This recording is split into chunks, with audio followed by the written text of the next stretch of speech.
Video like जरूर कर लीजिए और ऐसे वीडियो लगातार फ्री में पाने के लिए चैनल को तुरंत सब्सक्राइब कर लीजिए और बेल आइकन को जरूर टैप कर लीजिए ताकि आगे भी सारे वीडियो आपको मिलते रहे। यूट्यूब में फॉलो करते हैं तो प्लीज ये वाला फ्री टेलीग्राम चैनल जरूर ज्वाइन कर लीजिएगा। सारे नोटिफिकेशन सारे अपडेट यहीं पे आते हैं, ध्यान रखिए।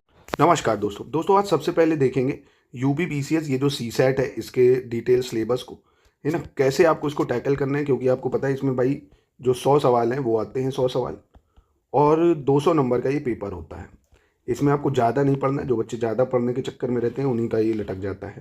भाई इतना समय आपको थोड़ी देना है, 100 सवाल में आपको 33 सवाल सही करने हैं, यानी 66 नंबर लाने हैं। भाई मिनिमम क्वालिफाइंग यही है, आप उससे ज़्यादा लाएंगे कोई मतलब ही नहीं। आपको मिनिमम इसमें बस क्वालिफाई होना है आपको। अगर ये नहीं कर पाए तो आपकी जीएस की कॉपी चेक नहीं होगी, आप चाहे जीएस में 200 ले आओ, कोई मतलब नहीं है ना।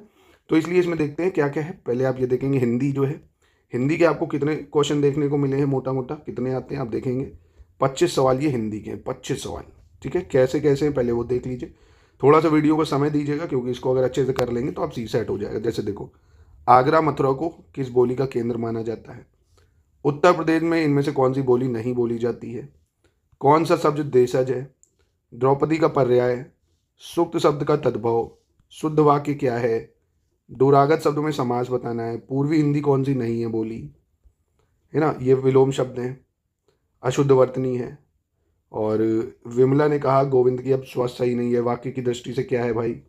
संस्कृत और प्राकृत से विकृत होकर हिंदी में आया हुआ शब्द। तो ये हिंदी आप पहले देखो, इसका डिटेल सिलेबस बताता हूँ फिर मैं आपको। और इसमें देखो 21 से 25 यानी 5 सवाल का आपका ये आता है गद्यांश। इसके उत्तर आपको लिखने होते हैं, बेहद आसान होता है। तो अब डिटेल सिलेबस हिंदी का क्या है पहले उसको देख ले भाई, जिसमें 25 से 26 सवाल आते हैं भाई। 25 सवाल आते हैं हिंदी के, है ना। सिलेक्शन दिलवा देगा यही भाई।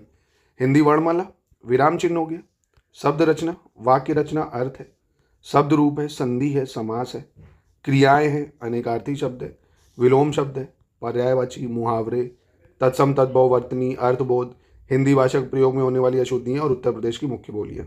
और एक गद्यांश आ जाता है जिसको आप कॉम्प्रिहेंशंस भी बोलते हैं हम लोग। ये आपका देखा 25 सवाल आता है। कितना भी कम आप इसमें ट्राई करो भाई, 15 सवाल आपको करने हैं इसमें और आराम से हो जाएंगे 15। मतलब 33 में 15 आपने यहीं से कर लिए। अब आपको कितने करने हैं? 18 सवाल। अब 18 सवाल आपको कहाँ कहाँ से करने हैं, कौन कौन से टॉपिक, उसको देखते हैं। अब इंग्लिश की बारी आती है। इंग्लिश के आए हैं 20 सवाल, है ना, ऐसे ही आते हैं। 26 उसके आए देखो, अब इंग्लिश के आए 20 सवाल आपके। आइडेंटिफाई द करेक्ट स्पेलिंग, इसमें आपको स्पेलिंग बतानी है भाई, कौन सी स्पेलिंग सही है ना। इसमें आपको बताना मोस्ट अप्रोप्रिएट ऑप्शन क्या होगा, शी रोट दिस आर्टिकल, है ना, डैश और हॉलीडे, इसमें बताना है। ये भी सेंटेंस को कंप्लीट करना है। इस सेंटेंस को भी आपको एक्टिव वॉइस बतानी है, करेक्ट पोजीशन है ना। तो इस तरह से अभी आपको इसका भी डिटेल सिलेबस दिखा देता हूँ मैं, इसका भी डिटेल सिलेबस। और इसमें भी देखो आसान चीज़ क्या है, 5 नंबर का पैराग्राफ यहाँ आता है, 5 नंबर का हिंदी का। तो 10 सवाल, मतलब नंबर कह रहा हूँ, 10 सवाल तो आपके यहीं से सही हो गए। ठीक है, 10 सही हो जाएंगे हिंदी के पैराग्राफ से, इंग्लिश से। बचे कितने? 23 सवाल करने हैं। बचे कितने? 23। अब इंग्लिश का डिटेल सिलेबस एक बार आपको दिखा देते हैं। ये भाई कॉम्प्रिहेंशन वही जो आपका आया है ना, दिखाया गद्यांश। Active passive, parts of speech, transformation of sentence, direct indirect, punctuation and spelling, word meaning है, वो कैब्स हैं, ईडियम फ्रेजेस है, फिल इन द ब्लैंक्स है। ठीक है, बस खत्म, है ना। तो 10-10 नंबर के तो पैसेज है। अगर आप 25 देखो हिंदी के इतने सवाल आसान है, 15 सवाल भी आप कर लेते हो। यहाँ से मैंने माना कॉम्प्रिहेंशन के आपने 5 कर लिए, 20 हो गए।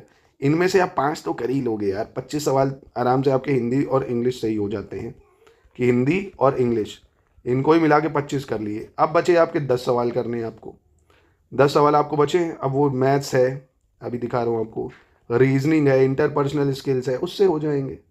अब ये मैथ्स देखोगे, आसान लेवल की मैथ्स होती है ना, बहुत ही आसान लेवल की मैथ्स होती है। इसके सवाल हैं, ये बहुत ही आसान लेवल की आप देखेंगे मैथ्स के सवाल होते हैं। इसमें कुछ ऐसा नहीं है, आप आराम से कर सकते हो इसको। ये देखो बहुत ही आसान रीजनिंग और मैथ्स के सवाल होते हैं भाई। अब इसका भी डिटेल सिलेबस आपको दिखा देता हूँ मैथ्स का।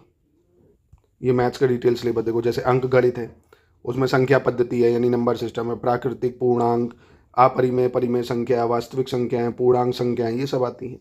औसत है, अनुपात समानुपात है, प्रतिशत है, लाभ हानि है आपका, ब्याज साधारण एवं चक्रवर्ती ब्याज है, काम समय है, चाल समय, दूरी है, बीज गणित आती है, रेखा गणित आती है और शाख्यांकी, है ना। अब इसके आप देखेंगे 20 से 25 सवाल आते हैं। और आप अभी कितने कर चुके हो भाई? हिंदी और इंग्लिश इससे ही मिला के आप आराम से 25 सवाल कर चुके हो। मैं कह रहा हूँ मैथ में कुछ नहीं आता, आप 5 सवाल करोगे, 30 हो गए, 5 तो कर सकते हो भाई। 5 भी नहीं कर पाओगे, 30 हो गए। बाकी ये देखो, ये जो आता है क्या, इंटरपर्सनल स्किल, डिसीजन मेकिंग, सामान्य बौद्धिक योग्यता, इनसे हो जाएगा भाई, है ना। तो ये सब बहुत ही आसान है। ये पूरा सीसैट का जो है डिटेल सिलेबस है जो मैंने बताया आपको। इसकी तैयारी पूरी सिर्फ और सिर्फ आप स्टडी फॉर सिविल सर्विसेज में सीसैट की भी हम कराएंगे आपको, और प्रीलिम्स की भी पूरी तैयारी, मेंस की। 2026 की शुरुआत से सिलेक्शन की तैयारी का ग्रुप चल रहा है। एकदम आपको कुछ नहीं, बस इस पेड ग्रुप में ज्वाइन होना है, सब कुछ हम आपको देंगे। Selection material, test, PYQ, practice, quiz, recorded classes, current affairs, बस आपको जुड़ना है। और जितना हम देंगे बस फॉलो कर लीजिए उतना, है ना। आपको डेली के टास्क जो हम देंगे, डेली के टारगेट जो देंगे, बस आप फॉलो करिए, लगातार पढ़िए। जितने डाउट पूछने हैं उतने डाउट पूछिए। बम्पर सिलेक्शन इस बार भी आप देखेंगे, 2024 वाले मेंस में SCS से हुए हैं, अभी 2025 का होगा उसमें भी आप देखेंगे। प्रीलिम्स में सबसे ज़्यादा हमने सिलेक्शन दिए थे, मेंस में भी देंगे। तो लगातार कमिटमेंट हमारी यही है, सिलेक्शन की तैयारी हम कराते हैं। तो अगर पूरी तैयारी करना चाहते हैं तो आप जुड़ सकते हैं हमसे। बाकी ये पेपर है, इसके बाद मैथ्स के बाद ये सब डिसीजन मेकिंग के सवाल जो है वो आपको देखने को मिल जाते हैं यहाँ पे। तो आसान होता है, इसमें कुछ इतना बड़ा टास्क नहीं है, आप आराम से कर सकते हो, है ना। अगर सेलेक्टिव होकर पढ़ोगे, जितना हम पढ़ाएंगे बस आराम से चीज़ें आपकी हो जाएंगी, ठीक है। तो सीसैट में ज़्यादा कुछ लोड नहीं लेना है, बस लिमिटेड चीज़ों को पढ़ के 33 सवालों का टारगेट है, जो कि हिंदी और इंग्लिश, इनके 50 सवालों में से आराम से आप कर सकते हो भाई 30 सवाल। और भी कम कर रहे हो तो आप 20-25 भी कर लो, फिर मैथ्स और रीजनिंग, इंटरपर्सनल स्किल, इससे आप 10 सवाल तो निकाल ही लोगे, ठीक है। तो बहुत ही आसान चीज़ें हैं।